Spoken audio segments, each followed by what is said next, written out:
Bonjour Monsieur Pierre Hilard, bienvenue dans le web de Neo Salva. Bonjour et merci de me recevoir et donc de pouvoir dire certaines choses qui ne sont pas acceptées ailleurs. Merci. Ben, chez moi, voilà, on est libre, voilà, la parole est libre. Et donc, j'aimerais bien que vous vous présentez un petit peu à mes auditeurs. Bah, écoutez, j'ai écrit quelques livres depuis à peu près, attendez, je vais me vieillir, à peu près depuis 25 ans, oui, en gros depuis 2000. Sur le mondialisme. Alors d'abord, j'ai commencé par tout ce qui a trait à la construction européenne. Ça a été mon premier livre, Minorité et régionalisme, fort utile pour comprendre la construction européenne et plus exactement la déconstruction des nations européennes. On est dans quelques jours, le dimanche, il y aura donc dans quelques jours, le 9 juin prochain, les élections européennes. En fait, c'est un tour de vis pour encore plus couler l'Europe, parce qu'il ne faut pas croire que les partis dits souverainistes ou qui défendent la cause nationale vont jouer un rôle. Le Parlement européen offre des avantages matériels et financiers comparables aux délices de Capoue, qui vont donc endormir la vigilance de ceux qui prétendent défendre la France. Puis de toute manière, on ne défend pas vraiment la France quand on reste fidèle au principe de 1789. Alors donc, j'écris plusieurs ouvrages sur le mondialisme et les derniers ouvrages, alors j'en ai pris un, enfin en particulier, c'est un livre aux éditions Culture et Racines, des origines du mondialisme à la grande réinitialisation. Pourquoi cet ouvrage? Parce que c'est une sorte de note de synthèse de l'historique du mondialisme, c'est-à-dire de l'époque mosaïque, Moïse, hein, en passant par tout ce qui est Empire romain, la royauté française, la Révolution de 89 et jusqu'à notre époque. Et pour la personne qui veut découvrir ce qu'est le mondialisme d'un point de vue politique, spirituel, etc., eh bien cet ouvrage, c'est une note de synthèse et qui permettra donc, je l'espère, à personne de mieux comprendre. Pour répondre aussi au sujet de ce thème, donc la France catholique face au nouvel ordre mondial, il y a un ouvrage écrit par un révolutionnaire qui s'appelait Anarkezis Klotz, qui a écrit 2 livres en fait en 1792 et 1793, donc La République universelle et La République du genre humain de Anarkezis Klotz. Ces 2 ouvrages sont édités, mais caviardés dans les éditions françaises. Il y a plein de passages qui ont été enlevés. Et ce que j'ai fait, j'ai retrouvé les originaux, donc les originaux du révolutionnaire Anarkezis Klotz, réunis en un seul ouvrage, La République universelle du genre humain aux éditions Omnia Veritas, et j'ai fait une longue préface qui fait 80 pages, oui, facile, avec une centaine de pages. Et ces 2 ouvrages réunis en un permettent de véritablement comprendre l'essence de la Révolution de 1789 avec les conséquences aujourd'hui. Et comme par hasard, les passages qui avaient été enlevés dans les éditions actuelles, en précisant que les éditions n'indiquent pas dans leur livre que des passages ont été enlevés, eh bien, ce qui a été enlevé permet en fait de véritablement comprendre la situation actuelle. C'est-à-dire qu'on a le programme de la Révolution annoncé par un de ses porte-paroles, en l'occurrence Anarkezis Klotz, et il dit voilà ce qu'on va faire, nous les révolutionnaires, nous et ceux qui vont suivre. Et en 2024, on est arrivé presque à la réalisation de cette tour de Babel. Si je puis me permettre, on peut voir sur la couverture, on peut voir, en fait, c'est la franc-maçonnerie, on est dans un temple oui. là. Hein. Ah oui, la maçonnerie joue un rôle, mais en n'oubliant pas que la maçonnerie n'est qu'un outil.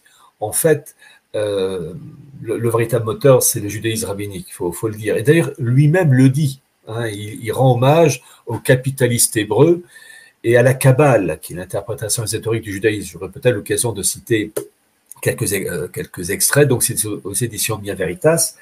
Et le tout dernier livre, nous sommes donc le 3 juin 2024, au mois de mars de cette année, j'ai fait rééditer les mémoires du vicomte de Gontaubiron, livre disponible uniquement sur Book Edition, hein, donc c'est pas sur Amazon, c'est pas à la Fnac, c'est uniquement en Book Edition.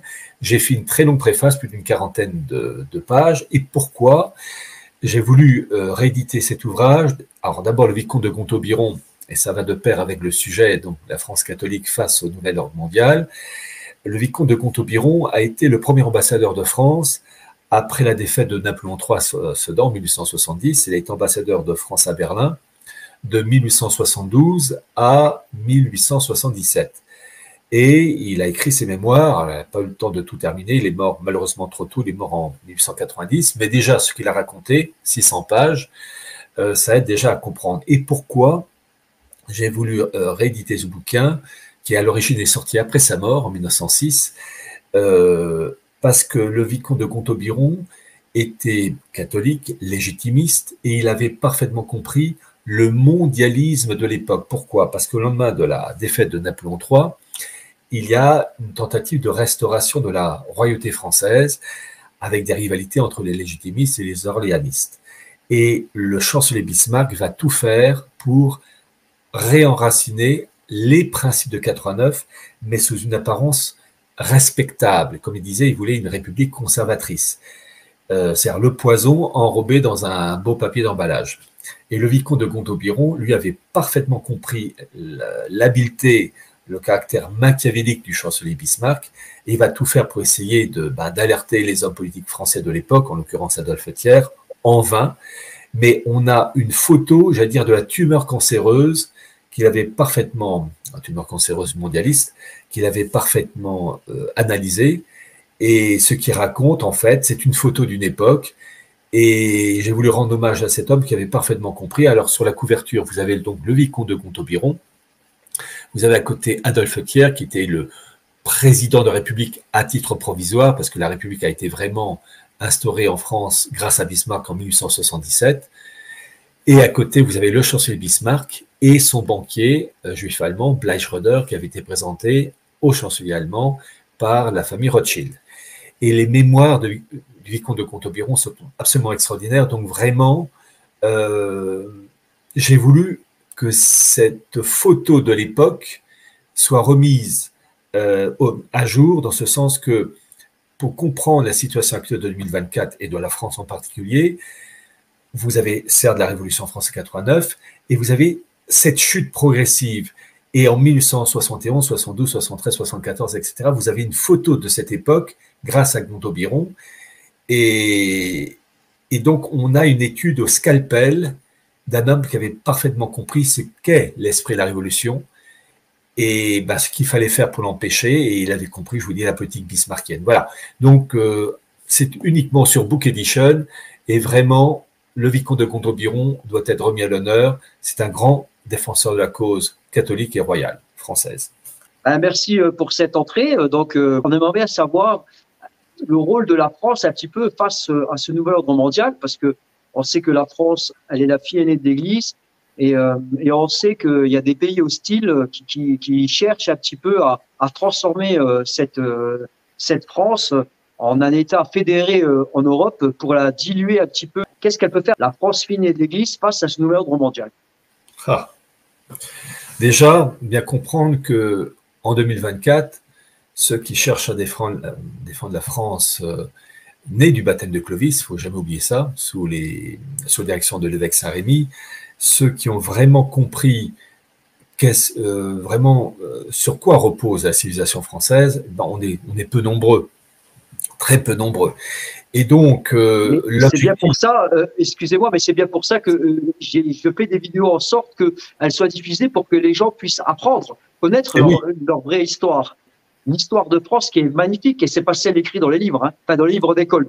Voilà. Oui, alors, parce qu'il faut rappeler que l'histoire de France ne commence pas en 1789, comme elle ne se termine pas en 1789. 1789 est une étape, certes désastreuse pour la France, mais la France continue. En fait, bien comprendre que la France est d'abord une création, une marque spirituelle, grâce au baptême. Donc sous l'égide de l'évêque Saint-Rémy, à l'égard de Clovis, donc baptême, date fixée à 496 donc, et on peut comparer l'action de l'évêque Saint-Rémy au comportement du prophète Samuel à l'égard du jeune David.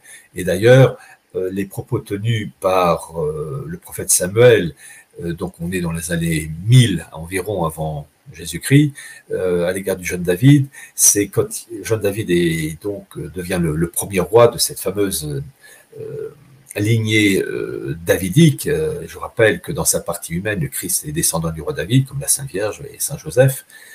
Et il faut rappeler que les propos de l'évêque Saint-Rémy, d'abord du prophète Samuel à l'égard de David, c'est de dire au jeune roi David que s'il respecte les lois mosaïques, Moïse, tout ira bien pour sa dynastie. S'il commence à déraper, lui et sa descendance, eh bien, il y aura des avertissements. Et puis, si vraiment la désobéissance continue, ben, il y aura un châtiment.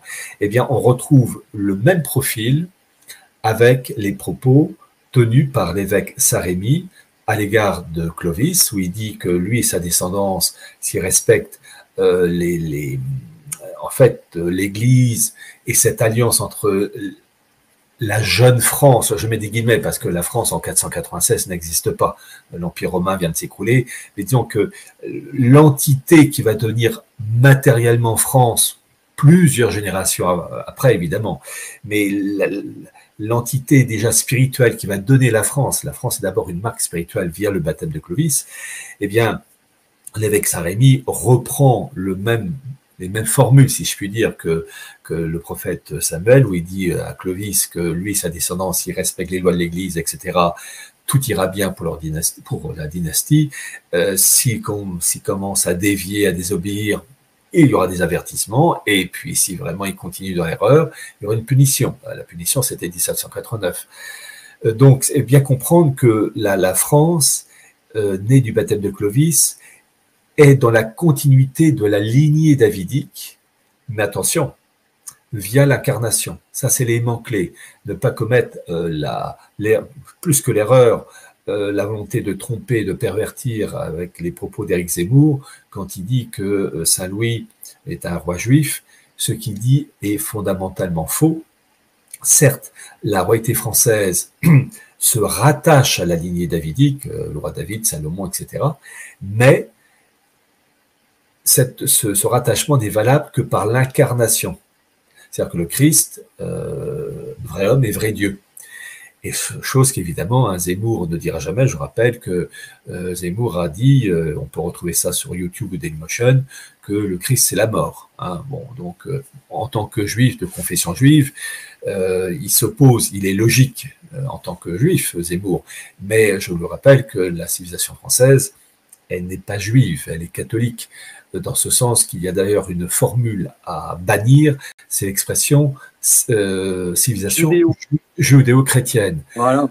C'est une expression à bannir. On peut dire, pendant la civilisation française, qu'elle est helléno-catholique, parce qu'il y a l'héritage d'Athènes et de Rome, magnifié et rehaussé par l'incarnation, la révélation, ça oui, mais judéo-chrétienne, non, ça il faut à bannir, parce que tout simplement, le mosaïsme, donc la religion juive avant l'arrivée du Christ, c'est le soubassement qui est le soubassement nécessaire pour donner ensuite le Nouveau Testament. Le mosaïsme, c'est la Bible hébraïque, avec en fait ce qui va donner l'Ancien Testament, c'est-à-dire à l'origine la traduction d'abord de l'hébreu en grec avec la Septante, donc vers le IIe siècle plutôt avant Jésus-Christ, et ensuite la traduction en latin avec Saint Jérôme, la Vulgate. Donc en fait, le Christ parachève par son action, sa vie terrestre, sa passion, sa mort et sa résurrection, il parachève toutes les annonces faites par les prophètes, Jérémie, Zacharie, Michée, quand il dit, le prophète Michée, que le Christ naîtra à Bethléem, Ephrata, c'est Bethléem, maison du pain, et Ephrata, lieu de fécondité. Donc le Christ parachève le mosaïsme, qui est mort et enterré, qui était le soubassement capital nécessaire, mais avec l'arrivée du Christ, il parachève définitivement, et là on passe à la vitesse supérieure, c'est avec le Nouveau Testament, et donc l'expression judéo-chrétienne est à bannir, d'autant plus que le nouveau judaïsme en raison du refus des élites juifs de reconnaître la divinité du Christ, le nouveau judaïsme, le Talmud, qui est créé donc entre 100 et 500 après Jésus-Christ, est violemment anti-chrétien, puisque le Christ, dans le Talmud, est châtié dans des excréments bouillants. Je rappelle que c'est bon, il y a le Talmud de Babylone et le Talmud de Jérusalem, et que ce châtiment, donc châtié dans des excréments bouillants, c'est le traité Gitin 56b, 57a. Donc bien comprendre. Je sais qu'il parle aussi mal de la Sainte Vierge. Voilà, il y a ça aussi. Bah oui, bah c'est un tout. Hein. Donc bien comprendre que le nouveau judaïsme n'est absolument pas le judaïsme d'avant le Christ. C'est un nouveau judaïsme, le Talmud, violemment anti-chrétien, et qui ne correspond en aucun cas à la civilisation française. Donc, en fait, bien comprendre que la royauté française, à partir de Clovis, se rattache à sa lignée davidique, parachevée par le Christ, et là on passe à une vitesse supérieure, qui est donc le Nouveau Testament avec ses lignées davidiques, et ses lignées royales, les Mérovingiens, Carolingiens et Capétiens. Alors je tiens à préciser, je vous l'ai déjà dit, mais je dis, il faut le répéter, ce rattachement de la royauté française via l'incarnation, ça il faut toujours le dire, à sa lignée davidique, elle se voit de la manière la plus splendide durant la période la plus grande, la plus pure de l'histoire de la civilisation française, c'est le XIIIe siècle, avec Saint-Louis, puisque lorsque vous êtes en face de la cathédrale Notre-Dame, vous avez à mi-hauteur 28 statues royales qui ont été mises en place, première moitié du XIIIe siècle, à l'époque de Blanche de Castille, donc la mère de Saint-Louis, et puis Saint-Louis ensuite. Et ces 28 statues royales, souvent on pense que ce sont des statues de rois de France, les premiers Capétiens, les Carolingiens, Mérovingiens, pas du tout. La royauté française, en fait, rappelait son lien avec la lignée davidique, puisque ces 28 statues royales, les 15 premières, sont bien les rois de la lignée davidique, le roi David, son fils Salomon, etc., jusqu'au dernier roi descendant de David, je crois qu'il s'appelait Sédécias. Et les 13 autres, ce sont les hauts fonctionnaires, entre guillemets, de l'époque, au service de ces rois davidiques. Et donc, la royauté française rappelle qu'elle se rattache, qu'elle est dans la lignée davidique, mais l'intermédiaire, le passage de la lignée davidique à la royauté française passe par l'incarnation, rappelée et rehaussée et fixée, grâce en particulier au message de l'évêque Saint-Rémy à l'égard de Clovis. Donc bien comprendre que la France est née d'un baptême, c'est une marque spirituelle, et que cette marque spirituelle va peu à peu se matérialiser par une France où les habitants, à l'époque gallo-romain, avec une marque germanique, les Francs, avec un fond celte aussi, il ne faut jamais oublier ça, eh bien, cette France va se matérialiser peu à peu, mais sur des générations et générations, avec les Mérovingiens, les Carolingiens, et puis on peut dire que la véritable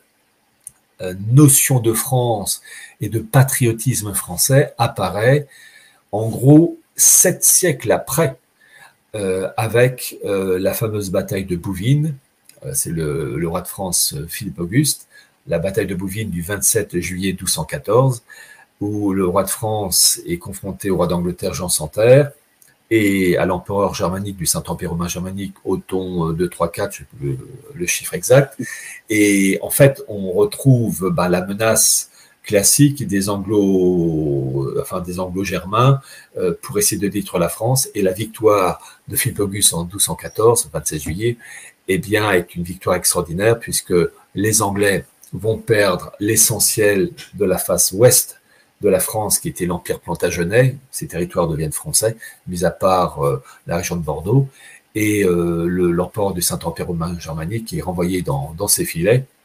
C'est une victoire extraordinaire qui permet à la France d'émerger et d'assurer une France telle qu'on l'a connue pendant des siècles. Donc vous voyez, marque spirituelle, et ensuite matérialisation progressive sur des générations et des générations, grâce à une longue tradition, d'abord de Mérovingiens, de Carolingiens, ensuite Hugues Capet 987. Ah là oui, je précise, bien comprendre que l'histoire de France, la royauté française, ne commence pas en 987. Hugues Capet, évidemment, est un personnage éminemment important, mais il n'est que le successeur d'une tradition qui commence avec Clovis et avec le baptême de Clovis sous l'égide de l'évêque Saint-Rémy. Voilà.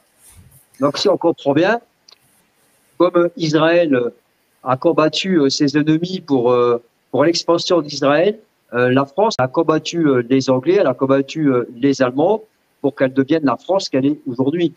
Et tant que les rois obéissent à Dieu, eh ben, la victoire est assurée.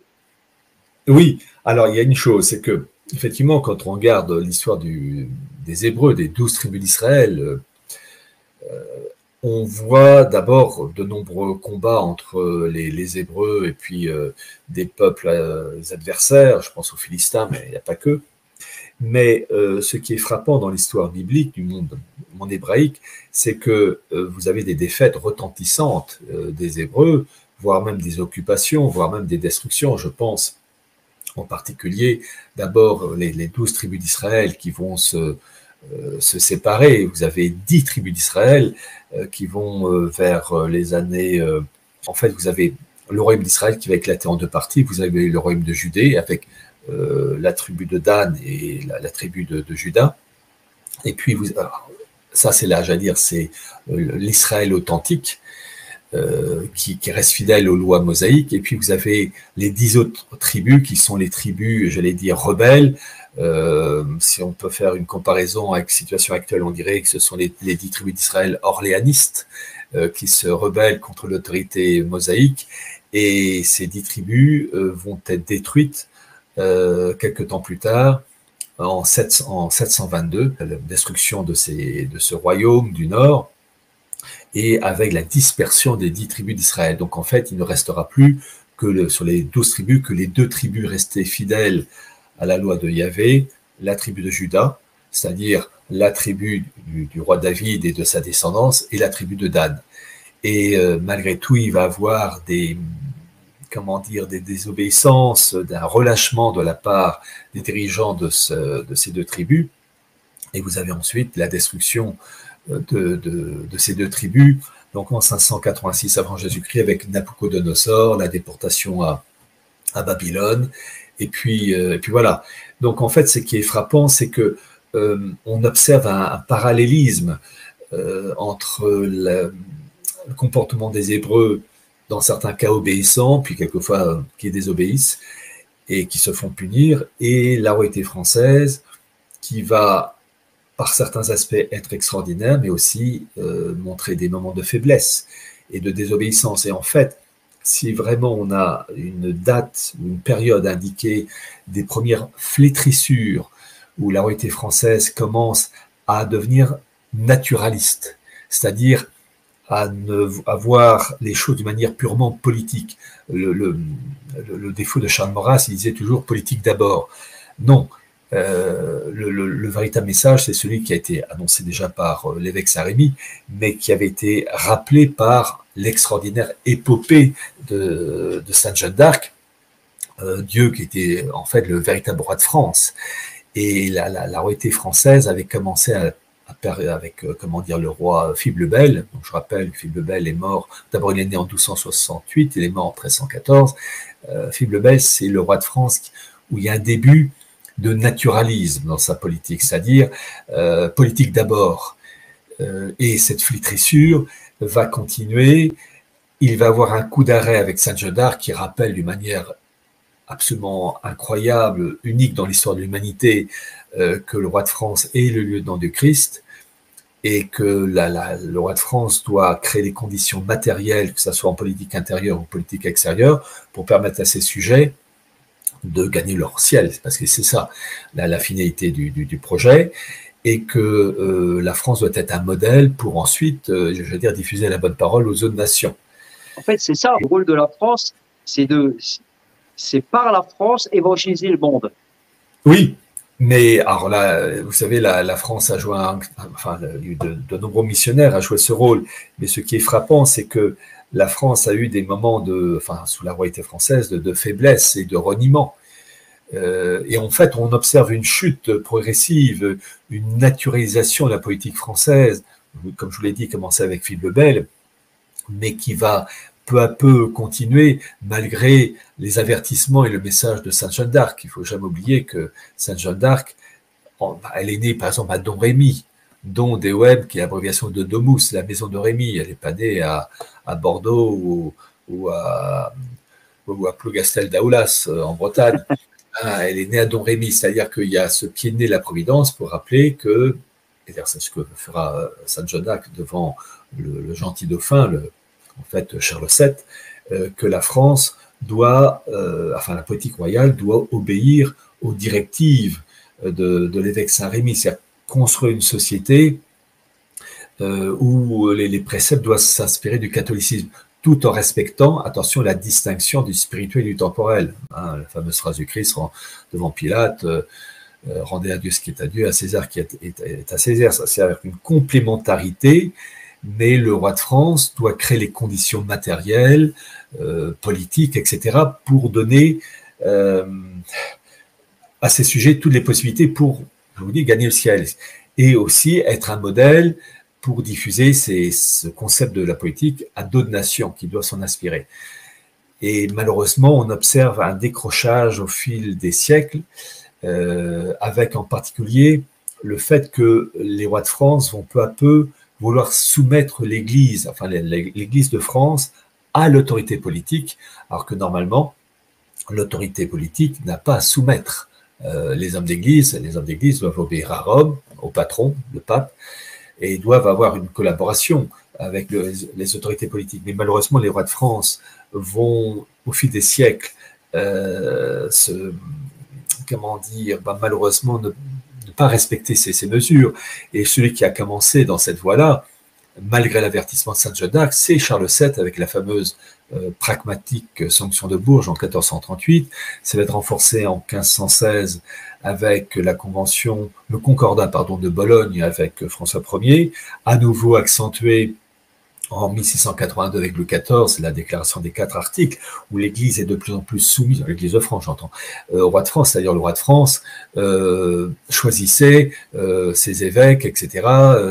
Et en fait, c'était pas à lui de le faire, c'était au pape. Alors il choisissait des religieux, et puis c'était le pape qui donnait son accord. Mais là, il y a un empiètement du temporel sur le spirituel, et là, on a atteint le summum, c'est la fameuse, au moment de la Révolution française, déclaration civile du clergé, où là, on a un clergé français complètement soumis à l'autorité politique. Et là, d'ailleurs, il y aura une scission entre ceux qui vont suivre la Révolution, ce qu'on appelait les prêtres jureurs, et puis les prêtres non-jureurs qui ne voudront pas se soumettre à l'autorité des révolutionnaires. Mais c'est ça qui est frappant, c'est que les rois de France, il faut le dire, ont peu à peu, au fil des siècles, décroché et malgré les avertissements du ciel. Hein, je pense en particulier à cette fameuse apparition du Christ reconnue par l'Église le 17 juin 1689 sous le règne de Louis XIV à cette religieuse, Sainte Marguerite Marie Alacoque, où il demande... Le Sacré-Cœur de Jésus.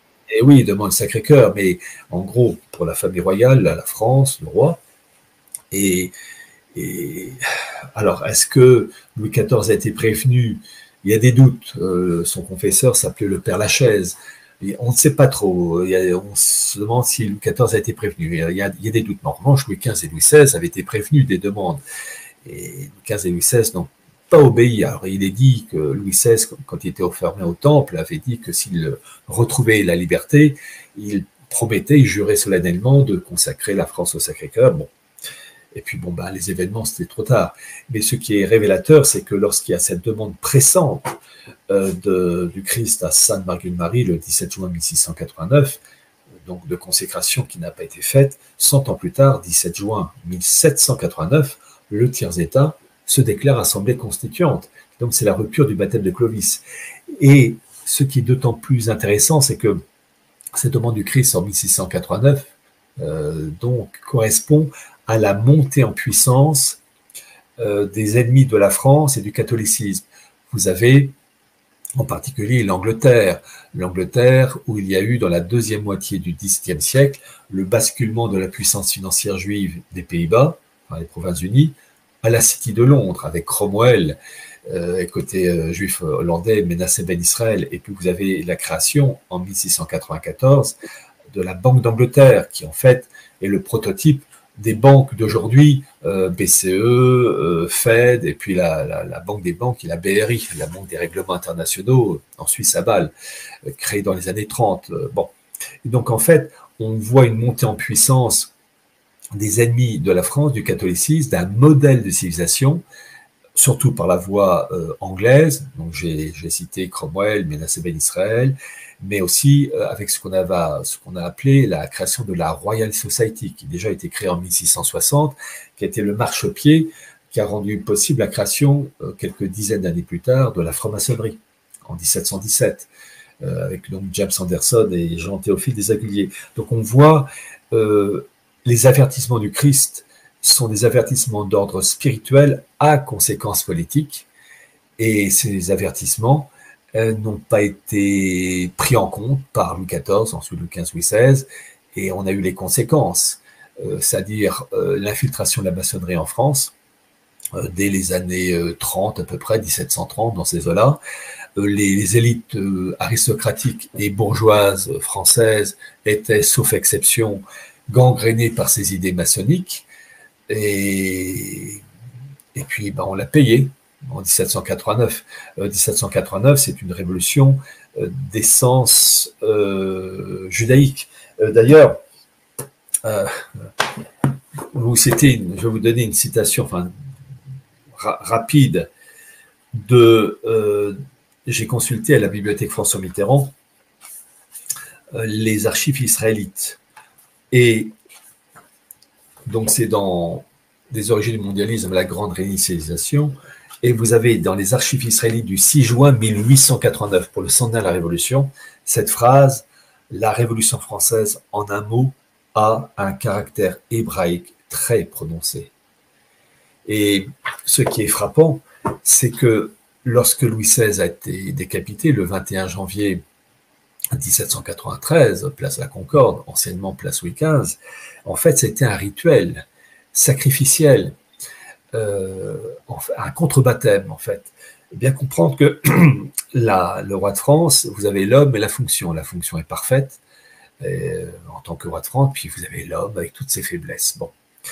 Et ce qui est frappant, c'est que lorsque Louis XVI a été décapité, vous avez eu un homme qui s'appelait Thomas-Marie Raby, Raby, R-A-B-Y, qui a plongé un mouchoir dans le sang de Louis XVI qui coulait, hein, il venait d'être décapité. Hein. Voilà. Et ce Thomas-Marie Raby a, je cite, en signe de bénédiction, aspergé la foule du sang de Louis XVI. C'est un sacrifice. C'est un baptême sacrificiel. Bien comprendre. D'ailleurs, je peux citer la phrase, parce que c'est donc dans ses origines, je vais vous citer les propos tenus par ce Thomas-Marie Raby, si je retrouve le passage qui est dans ces eaux-là. J'ai repris le passage de l'historien Jean-Christian Petit-Fils, qui donc évoque ce moment. Alors je rappelle que vous aviez des milliers de personnes, place la Concorde, pour donc assister à la mise à mort de Louis XVI, et donc des milliers de témoins qui ont vu et entendu. Et voilà donc, l'échafaud finalement servait d'autel, il faut le dire, et Jean-Christian Petit-Fils rapporte les propos suivants, je le cite: un Brestois monta sur la plateforme et, retroussant ses manches, y plongea son bras et en aspergea les assistants en signe de bénédiction. En signe de bénédiction. Frère, dit-il, on nous a menacé que le sang de Louis Capet, Louis XVI, retomberait sur nos têtes. Eh bien qu'il y tombe, Louis Capet a lavé tant de fois ses mains dans le nôtre. Alors, en fait, on a là un rituel satanique. Pourquoi ? Le but des ennemis du catholicisme, c'est de créer le contraire du catholicisme, c'est-à-dire d'abattre la révélation. Avant l'arrivée du Christ, il y avait l'aspersion du sang par exemple, je pense à Moïse. Vous avez dans l'Exode chapitre 24 le fameux passage où Moïse asperge les Hébreux du sang d'animaux, de boucs, d'agneaux sacrifiés. Et je vais citer un passage. Alors c'était un rappel, ou plus exactement une annonce de ce qui allait se faire de manière, parfaite par le sacrifice sanglant du Christ sur la croix. Donc je cite le passage de ce chapitre. « Puis s'étant levé de bon matin, il bâtit un autel au pied de la montagne et dressa 12 stèles pour les 12 tribus d'Israël. Il envoya des jeunes gens, enfants d'Israël, et ils offrirent à Yahvé des holocaustes, un sacrifice donc, et immolèrent des taureaux en sacrifice d'action de grâce. Moïse prit la moitié du sang qu'il mit dans les bassins, et il répandit l'autre moitié sur l'autel. Ayant pris le livre de l'Alliance, il le lut en présence du peuple, qui répondit « Tout ce qu'a dit Yahvé, nous le ferons, et nous y obéirons. » Moïse prit le sang et en aspergea le peuple, en disant « Voici le sang de l'alliance que Yahvé a conclu avec vous sur toutes ces paroles. » Donc, ce que faisait Moïse, c'est un phénomène tout à fait juste, mais c'est un acte, je vais dire, préparatoire. Il aspergeait, suite au sacrifice des animaux, des taureaux, des boucs, etc. C'était un sacrifice préparatoire du sacrifice parfait qui allait se faire plus tard avec le Christ. Mais déjà, on a une aspersion du sang des animaux sacrifiés sur les Hébreux.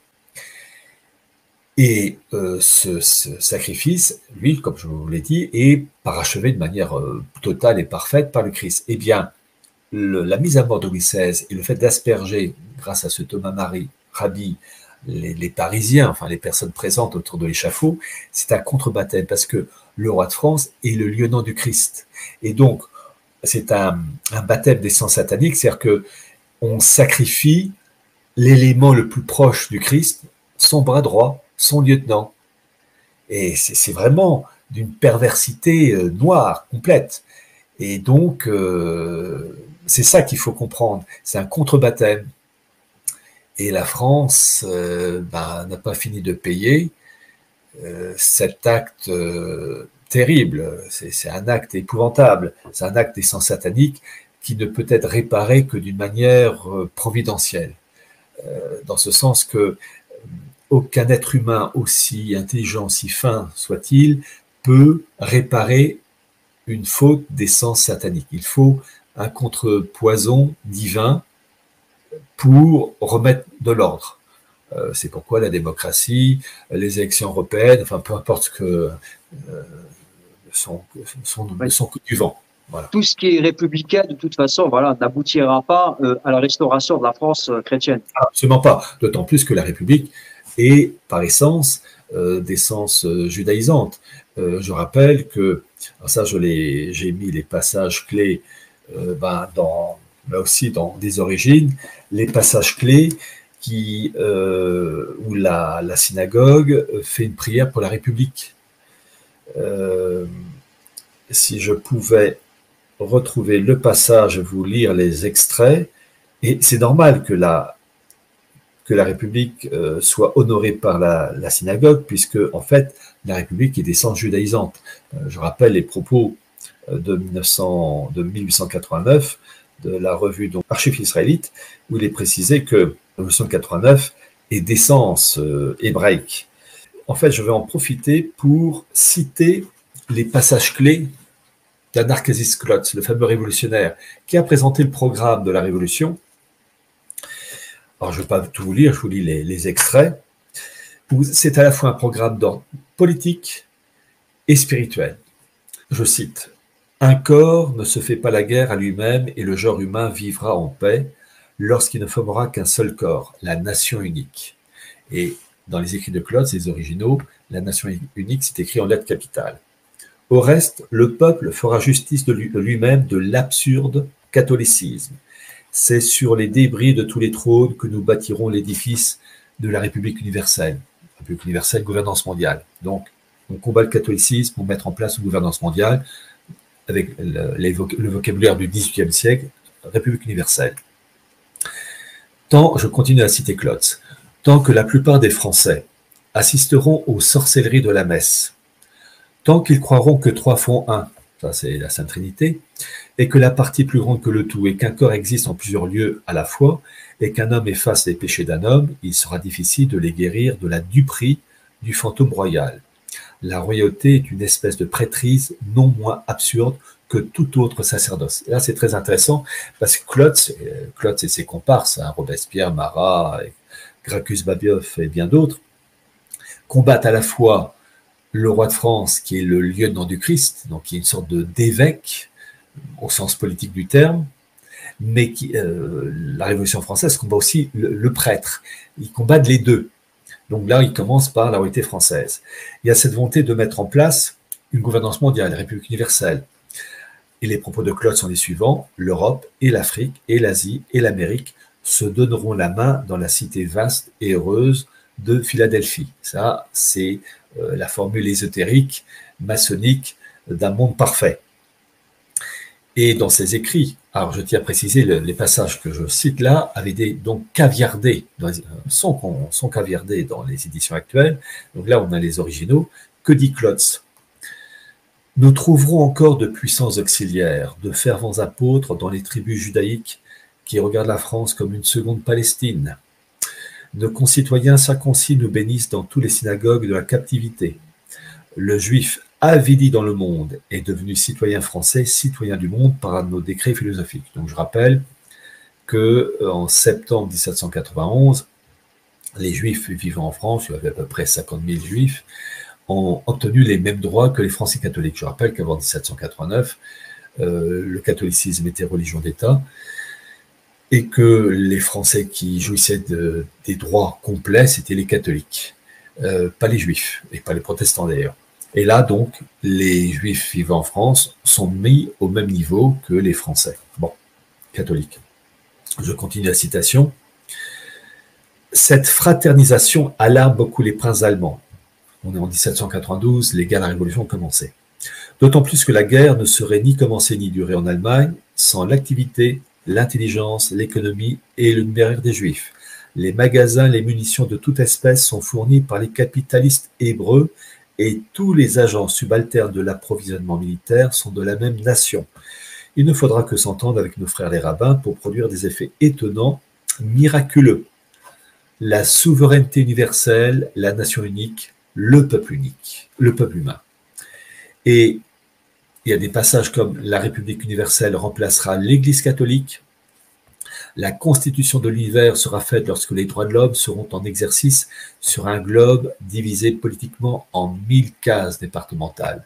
Donc il y a à la fois gouvernance mondiale, technostructure, une France en carré en 1789 pour les départements, et il a la même vision à l'échelle planétaire. Voilà.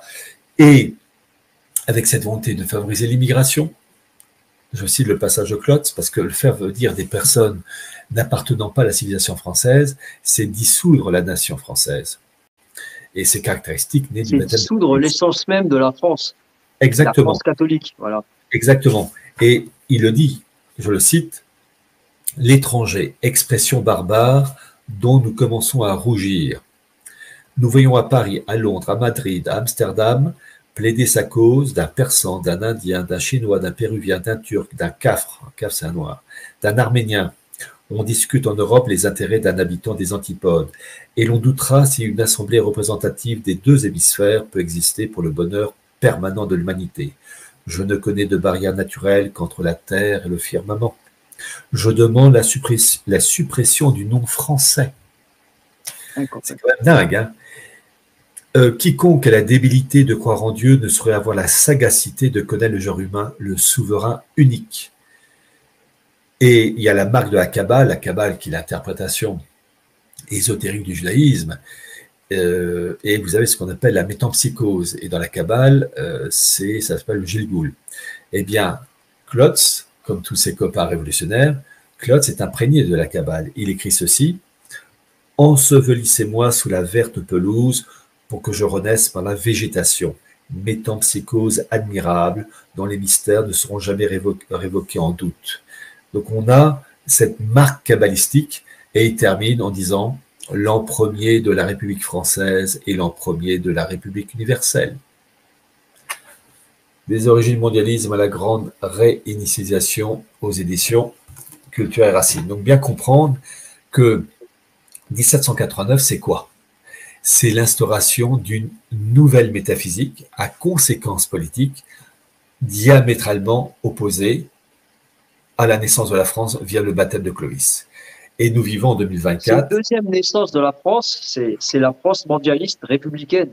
Alors, je ne dirais pas, c'est pas une naissance. La France, elle est née. Non, en revanche, la France de 1789, c'est une France défigurée par une nouvelle métaphysique qui la défigure. Elle est là, elle est bien vivante, la France, mais ça y est, elle commence à être défigurée. Et ce côté défiguré va s'aggraver au cours du 19e siècle, tout le 20e siècle. Et là, en 2024, eh bien, les Français, en fait, ce qui est frappant, les Français, il n'y a plus de transmission des valeurs classiques, sauf une poignée, des esprits complètement décérébrés, une invasion migratoire, vous avez des millions et des millions de personnes, nationalité française, double nationalité aux résidents étrangers, absolument étrangers et adversaires des caractéristiques civilisationnelles françaises, qui noient peu à peu la France de ce qui reste encore de français. Esprit déstructuré, invasion migratoire et une France qui politiquement est peu à peu happée dans un cadre supranational via l'Union européenne elle-même n'étant que le marchepied vers cette République universelle, aujourd'hui, gouvernance mondiale. Donc là, on arrive finalement au bout du bout des annonces du programme de la Révolution de 1789. Et voyez-vous, le grand reproche que je fais aux Français patriotes du 19e siècle, etc., c'est qu'ils n'ont pas diffusé ou véritablement diffusé le programme de Klotz. On a tout le programme du révolutionnaire, des ambitions de la Révolution de 89, et le problème, c'est qu'ils n'ont pas, enfin, sauf exception, évidemment, j'enlève des Français qui avaient parfaitement pigé au 19e siècle, je pense à Louis Veuillot, je pense Monseigneur Gaume, Cardinal Pi, le Monseigneur Joinre, lui, qui avait créé entre autres la revue internationale des sociétés secrètes, lui, il avait pigé. Hein. Mais mis à part ces brillantes intelligences, je pense à Monseigneur de Lassus, La Conjuration antichrétienne, son ouvrage 1110, ouvrage extraordinaire, où lui aussi avait tout pigé, et Conjuration antichrétienne, ou le temple maçonnique voulant reposer sur les ruines de l'Église catholique, une formule de ce style. Chose qu'on voit aujourd'hui en 2024. Donc on a eu des intelligences brillantes qui avaient parfaitement cerné les mots, les conséquences de ces mots, mais malheureusement ils n'ont pas été assez nombreux pour faire comprendre aux Français qu'il fallait réagir plus que par des paroles. Au 19e siècle, début 20e siècle, il y avait encore une majorité de Français en mesure de combattre l'esprit de la Révolution. En 2024, c'est pas la peine d'y penser, ça depuis longtemps. Alors, comment faire pour que la France retrouve son salut? Parce que là, on a fait un diagnostic. On a fait un diagnostic de la France d'aujourd'hui et on est revenu dans le passé pour comprendre la France d'aujourd'hui dans l'état qu'elle est. Mais la France du futur, comment vous, Pierre Hillard, vous voyez par exemple le salut de la France? Qu'est-ce qu'on pourrait faire pour que cette France redevienne catholique? Alors, d'abord, il faut impérativement, pour les quelques personnes, on n'est pas nombreux en France, que la minorité vraiment comprenne l'esprit de la Révolution. Donc il faut lire les bons livres. Il n'y en a pas 50. Hein. Il faut lire, j'ai cité Monseigneur de Lassus, je me permets de présenter mes livres et d'inviter les personnes qui nous écoutent à essayer de lire certains de mes livres. Je vous dis, celui-là, c'est la note de synthèse. Hein. Bon. Parce qu'il faut impérativement connaître la mentalité et le vocabulaire de nos adversaires. Il y a un vocabulaire dans le domaine juridique, il y a un vocabulaire dans le domaine médical. Eh bien, nos adversaires ont un vocabulaire et une doctrine et une pensée, et il faut la connaître. Et si on ne connaît pas la pensée de l'adversaire, eh bien, on ne peut pas le combattre efficacement. Bon. Mais il ne faut pas se leurrer. Nous sommes ultra minoritaires, et même il y aurait qu'une minorité à connaître vraiment, ça ne suffira pas. Alors je vais être direct, les choses sont arrivées à un point où elles ne peuvent plus être réglées de manière humaine. En fait, le système, humainement, je dis bien humainement, il a gagné. Il a gagné. Humainement, je précise, hein, parce que, bon. Mais temporellement, humainement, ils ont toutes les cartes dans leurs mains, ils ont réussi à infiltrer toutes les institutions. Donc, c'est même plus ils ont infiltré les institutions. Les institutions sont le modèle de la révolution, sont les fruits de la révolution. Les esprits sont déstructurés, empoisonnés, et on peut même présenter des informations prouvant la nocivité du système. Les Français, dans la grande majorité, ne réagiront pas parce qu'ils ont l'esprit complètement, c'est même plus engourdi. C'est là, maintenant, c'est bon. Et donc, en fait, les choses ne peuvent être réglées que par la violence. C'est-à-dire que nous sommes le 3 juin 2024, il y a un krach financier qui s'annonce, il y a les événements au Proche-Orient, Israël, Gaza, l'Iran, il ne faut pas l'oublier, il y a ce qui se passe entre la Russie et l'Ukraine, et puis Taïwan, tout bouillonne, oui, Taïwan, Chine, etc., tout bouillonne, ce qui fait que on assiste là actuellement à une tentative de mettre en place une tour de Babel, une gouvernance mondiale babélienne. Mais les élites n'arrivent pas à s'entendre, les élites mondialistes, dans la finalité de l'architecture mondialiste, de la gouvernance mondiale, entre ceux qui veulent un monde unipolaire, le monde anglo-américain pour faire court. Quand je dis le monde anglo-américain, c'est Biden, c'est Obama, c'est Bush, en sachant que vous avez une frange mondialiste nord-américaine, anglo-saxonne, à la Trump, qui, elle, est favorable à un monde multipolaire, principe défendu par la Russie de Poutine, la Chine de Xi Jinping, sans oublier l'Iran. Donc, en fait, il y a ceux qui veulent le monde unipolaire à la sauce anglo-saxonne et le reste des miettes, en dehors de la branche Trump, et puis la branche multipolaire voulue par Poutine. Et là, donc, ils se tapent dessus. Ne jamais oublier qu'il y a des bagarres entre factions juives, et c'est entre autres, vous avez une faction Lubavitch autour de Poutine qui s'oppose à la communauté juive libérale, libertaire du monde occidental. Il y a donc des oppositions d'ordre politique, financière et énergétique, mais des oppositions d'ordre aussi spirituel, parce que certaines de ces factions-là revendiquent, la volonté d'avoir le beau rôle et d'avoir le droit de donner leur messie, leur machia, parce que la finalité de la gouvernance mondiale, c'est un couronnement aboutissant, à l'émergence d'une personne, imposant ses vues à l'échelle planétaire en fonction de certaines factions juives, certains s'opposent, enfin bref, c'est un capharnaüm, si je puis dire. Donc en fait, ce côté babélien est condamné à s'écrouler dans une crise économique, un krach financier et une guerre généralisée. D'autant plus que dans leur esprit tordu, la finalisation du projet mondialiste passe obligatoirement par un sacrifice humain. Et plus ce sacrifice humain est grand, plus la réussite, selon eux, sera parfaite pour parachever cette gouvernance mondiale.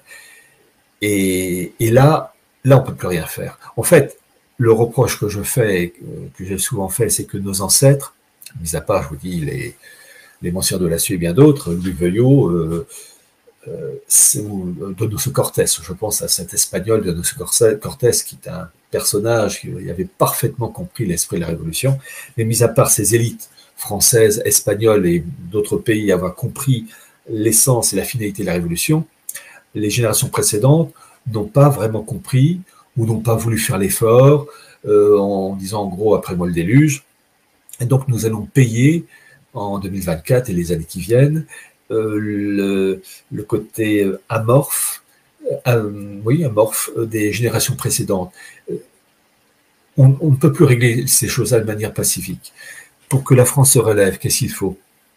Il faut que les principes de 89 sautent, sans oublier Vatican II, ça va de pair. Hein. Donc déjà ça peut ne se faire que de manière brutale. Il faut que les élites françaises, quand je dis élites, pas au sens intellectuel, ce sont des pourritures, mais celles qui nous dirigent, les hauts fonctionnaires, la classe politique, ceux qui font tourner la boutique républicaine, eh bien, il faut qu'ils dégagent. Mais ils ne vont pas partir comme ça. Ils ne peuvent partir que dans des événements brutaux. Il faut que la France retrouve son unité civilisationnelle. Vous avez des millions et des millions de personnes, nationalité française ou pas, ou de nationalité, qui n'appartiennent pas à notre monde. Bon, à un moment donné, il va falloir quand même, de deux choses l'une, soit il y a un sursaut de la civilisation française qui remet de l'ordre, et on a le droit quand même de défendre notre civilisation, soit ces millions de personnes qui sont présentes sur notre sol, mais pas en Italie, en Allemagne, parce que le problème est européen, hein, eh bien, imposent leur vue, et finalement imposent un modèle de civilisation qui n'est plus le nôtre. Voilà, donc on est arrivé à un point, il ne faut pas s'exciter. Hein. Les choses, à mon grand regret, je préfère les choses pacifiques, mais malheureusement, ces choses-là ne pourront pas être réglées d'une manière calme. Malheureusement, il faut des événements brutaux pour déjà secouer l'apathie des Français. Quand les Français ne mangeront plus à leur faim, quand ils seront de plus en plus attaqués dans leur vie de tous les jours, il y a ce qu'on appelle l'instinct de survie, qui fait que, peu importe l'origine sociale au niveau d'études, à un moment donné, l'instinct de survie fait que on lutte. Et on peut craindre des événements brutaux, outre les problèmes financiers, etc., des guerres au Proche-Orient, guerre entre l'Ukraine et la Russie qui s'aggrave et qui aille très loin. Justement, on vient d'autoriser, avec les armes européennes ou américaines, on peut frapper de l'Ukraine sur le sol russe, ce qui n'était pas autorisé avant. Donc on est en train d'aggraver la situation, on va dire. C'est crescendo. Désormais, oui, le feu vert a été donné, la France, l'Allemagne, les États-Unis, que désormais les armements, les missiles en particulier donnés aux autorités ukrainiennes, ces dernières peuvent les utiliser, envoyer des missiles sur le sol russe. Eh bien, je ne vois pas les autorités russes rester les bras croisés. Et en fait, ça monte en puissance. Et il y aura à un moment donné un événement, un Sarajevo bis, qui se produira et qui sera l'élément déclencheur. La Troisième Guerre mondiale. Où les Russes, ils feront une tournée brutale jusqu'aux côtes de France. Et chose intéressante, quand on étudie la situation actuelle, on constate une alliance de plus en plus importante entre le monde russe et le monde musulman. Les pays musulmans, entre autres via les BRICS, pays musulmans cherchent à rallier les BRICS et la Russie en particulier, et dont l'Occident court un risque très grand de voir cette mâchoire russo-musulmane fondre sur l'Europe, sans oublier que vous avez déjà une présence musulmane très forte dans les banlieues françaises, italiennes, allemandes, etc., belges, et que donc, j'ai envie de dire à Macron et aux autres, comment peut-on vouloir faire la guerre à la Russie, on est dans l'Ukraine, en sachant qu'on n'assure même pas la sécurité dans nos banlieues. Voilà. Et puis je dirais qu'on n'assure pas la sécurité, même en France, tout court. Oui, dans nos banlieues. Aujourd'hui, la sécurité, elle est présente partout, même dans les petits villages. Il y a assez de faits divers on en a parlé déjà assez dans les informations. Oui, et puis surtout, ce qui n'est pas dit dans les médias officiels, mais on sait par certains sites, le rôle, tout ce qui est méfait de la drogue, etc., etc. Bon. Mais en fait, tout part, les éléments s'accumulent pour se terminer en à la fois un krach financier, il y a un endettement colossal, et un conflit militaire. Bon.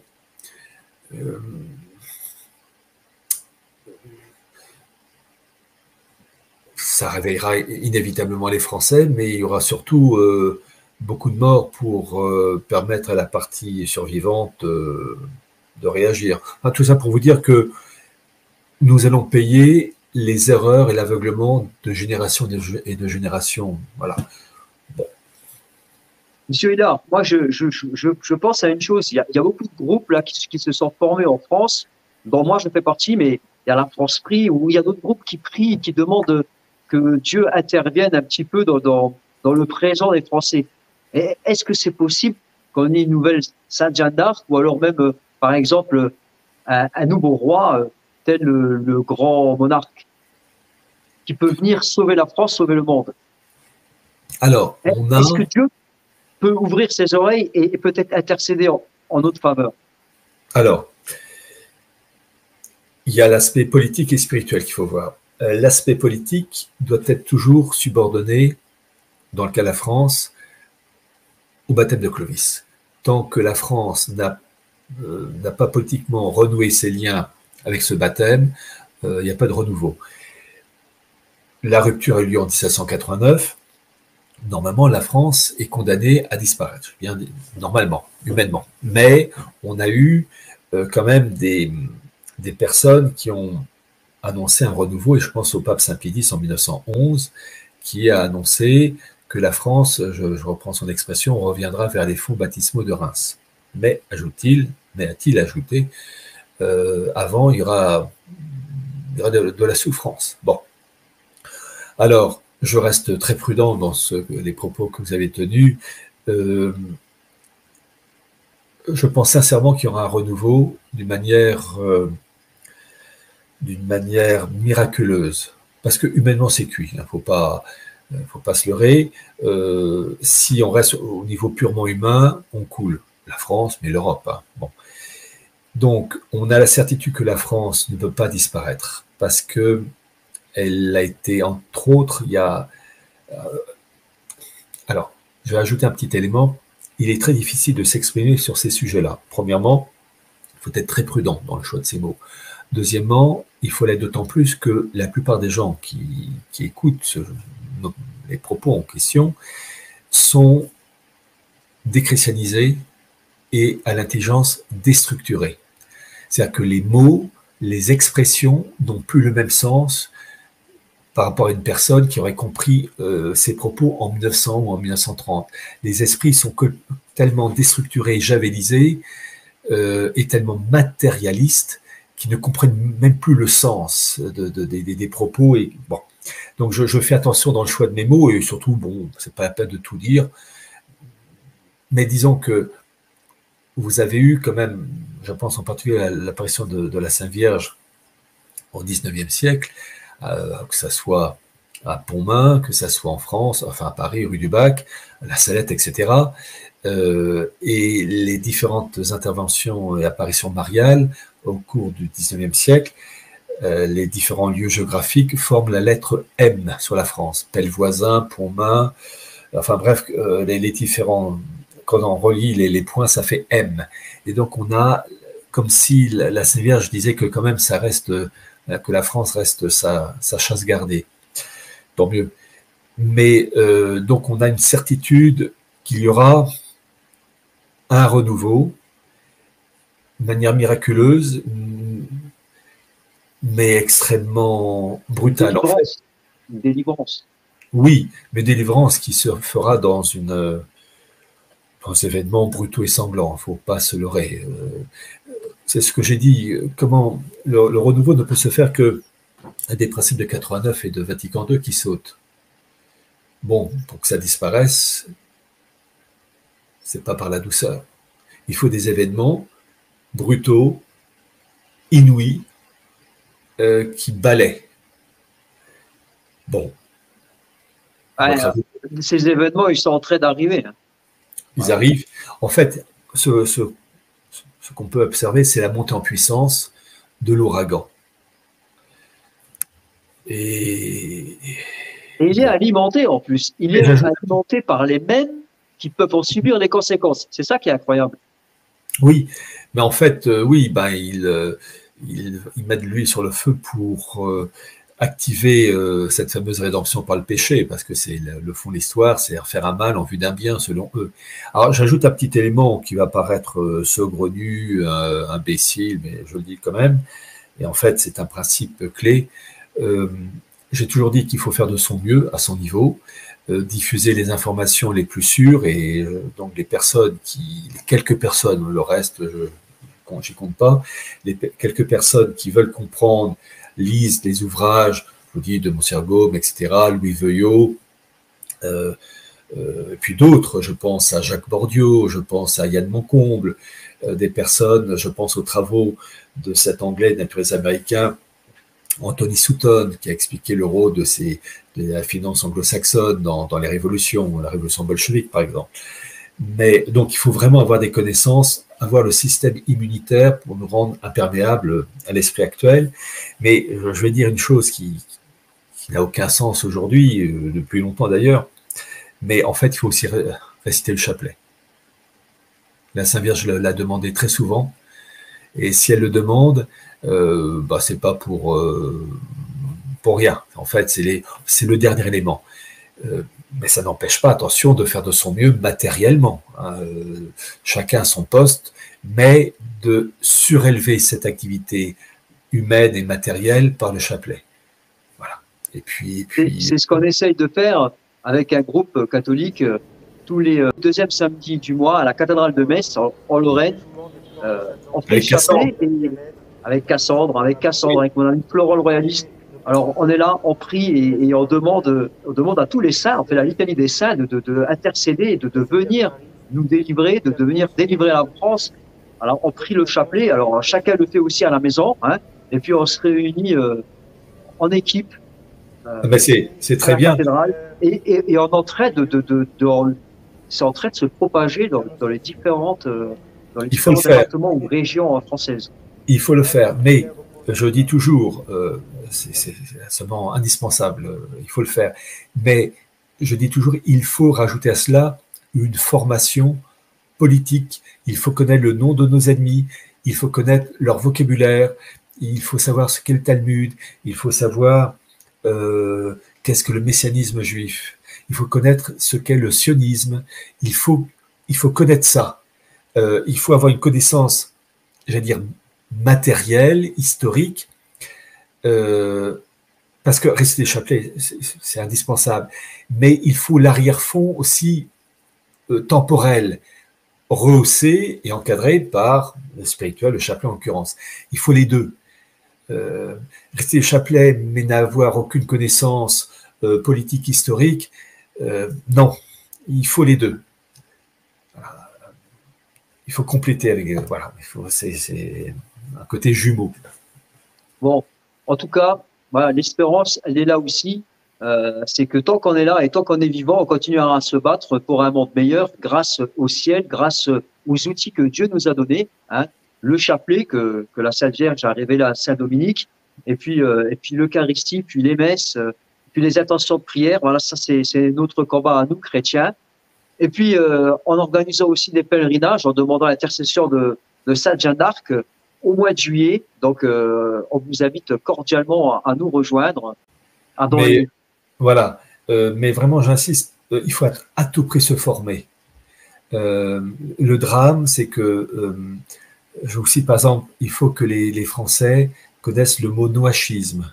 Le noachisme, c'est la religion, enfin entre guillemets, pour les non-juifs à l'échelle planétaire, et qui obéit à cette loi, mais les points essentiels, c'est le refus de la Sainte Trinité, la divinité du Christ et le rejet du sacerdoce. Le livre en langue française qui a annoncé ça, écrit par un rabbin d'ailleurs, le rabbin Ben Amozeg, est sorti en 1914. Qui connaît le noachisme? Qui a diffusé ce bouquin en 1914? Mis à part une poignée de Français à connaître l'histoire, personne. C'est le drame. Il faut connaître ça, connaître le noachisme lié au mouvement Loubavitch. Les Loubavitch, c'est une faction juive en Russie, autour de Poutine, qui a pour objectif de diffuser le noachisme. Avec entre autres, c'était la grande mission du rabbin Schneersohn, qui était le patron des Loubavitch jusqu'en 1994, l'année de sa mort. Bien comprendre, le chapelet, il le faut, c'est indispensable. Mais je répète, il faut avoir une connaissance politique, spirituelle de nos ennemis, connaissance historique, connaître qui était le colonel House, qui était le bras droit du président Wilson, connaître qui est Joseph Ratzinger, qui à partir de 1946 a posé les fondements de la construction européenne. Si on ne connaît pas ces gens-là, leur but, leur manière de raisonner. Comprenez, la reconstruction de la France, elle se fera que si on a d'abord des gens bien formés, ayant compris les erreurs du passé. Si on n'a pas ça, on va reconstruire sur du sable. Et on risque de refaire la même chose. Voilà. Donc, impérativement, il faut les deux. Prier, c'est très bien, chapelet, mais au contraire, je ne peux que soutenir et encourager. Mais il faut que ça soit complété en permanence par une connaissance politique et spirituelle et connaître la pensée de nos adversaires avec les aspects grossiers, mais aussi les aspects habiles. Quelquefois, le mal peut se présenter de manière habile, en présentant des valeurs. C'est la Russie de Poutine.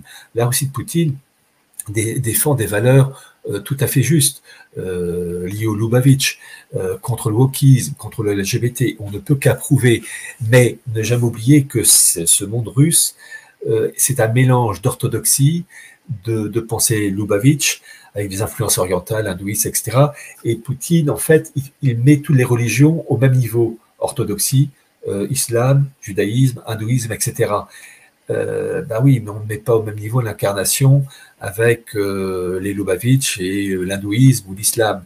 Vous voyez, d'ailleurs, c'est mon livre, j'en profite, Les permanences de la géopolitique et de la mystique russe, des Romanov à Vladimir Poutine aux éditions Culture Racine, où j'explique que le monde russe, depuis des siècles, il y a un mélange de kabbale, d'ésotérisme et d'orthodoxie. Quand vous avez un Dugin qui vous met en valeur la kabbale, qui est d'essence purement satanique, et qui vous dit que la kabbale est la plus grande construction de l'esprit humain, eh bien, les Français devraient, enfin, catholiques en tout cas, devraient réagir en disant qu'on ne peut pas soutenir un Dugin, qui est d'ailleurs très proche du pouvoir politique de Poutine. Il a joué un très grand rôle, Dugin, dans la mise en place, dans le lancement de l'Union eurasienne, qui a été donc mise en place par Poutine, et Poutine a bien dit qu'il voulait une Union eurasienne supranationale.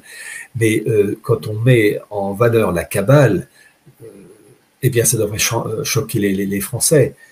S'ils avaient vraiment une formation théologique et historique, la Kabbale est d'essence satanique. Hein, le patron de la Kabbale s'appelle l'Ensof, c'est le Dieu infini.